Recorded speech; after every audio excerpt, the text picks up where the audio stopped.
Pinagpaliban na sa 21 ng Nobyembre ang hearing bukas ng Quad Committee. Hinggil po yan sa War on Drugs si Pangulong Duterte.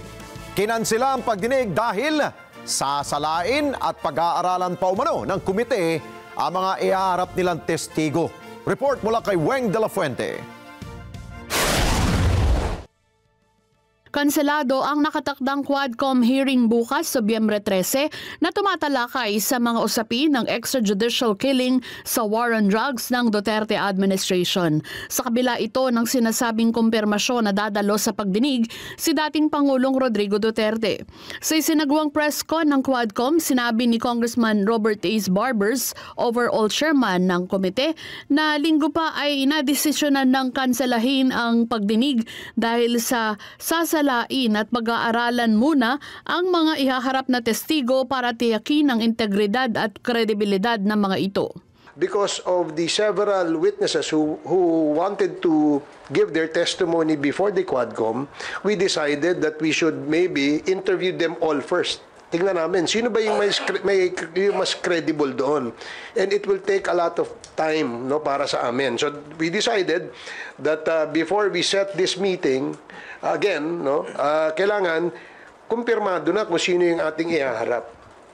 Sino yung mga witnesses na pwedeng magbigay ng kanilang salaysay na ika nga ay may credibility. Itinakda ng komite sa November 21 ang pagpapatuloy ng Quadcom hearing at kung nais si dating Pangulong Rodrigo Duterte ay aanayahan muli siya ng komite. Itinanggi ng mga kongresista ang mga online opinion na kinansela ang pagdinig dahil naduwag ang komite nang malamang dadalo si Duterte. Wala pong naduduwag dito. Ganito ho, para ho malinaw. Sa 21, meron kaming hearing. Yan ho, punta ho tayo dito. Pagkatapos ng 21, let us know kung kailan kayo pwede.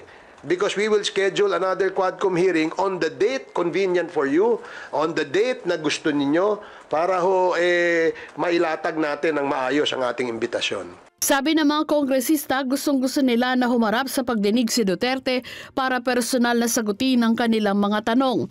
Pero may sinusunod umanong 3-day ruling ang komite, kaya't kailangan ang formal na notice kung dadalo o hindi sa pagdinig. Napakahirap naman po kung na-cancel ng isang committee hearing. Para mag-imbita ka na naman, you need at least 3-day notice sa mga i-invite ninyo. So masyado na pong short yung ilang oras. In fact, yung mga naging reason kung bakit po kami nag-issue ng subpoena. Kailangan po ma-inform din po kami officially. Wag po sana sa social media para at least lahat. Kasi pag social media, you can always deny it, di ba? Pwede kang hindi pumunta, tapos sasabihin, hindi naman formal yon. But of course, kapag ginawa po nating official ang lahat, then resibo po yan. Hanggang ngayong araw na ito, sinabi ni Barbers na walang tinatanggap na formal na notice ang Secretariat sa pagdalo ni Duterte. Sa mga lumabas na ulat, nagdesisyon na umanong humarap si Duterte sa Quadcom, ngunit hihingin muna ang clearance ng manggagamot para makabiyahe pabalik sa Metro Manila. Weng de la Fuente para sa Mata ng Agila, matatag, tapang, matapat. Maraming salamat sa inyo pong pagsubaybay sa Mata ng Agila Primetime. Para malaman ang matatag, matapang at matapat na mga balita, i-follow lamang at mag-subscribe sa AtNet25 TV.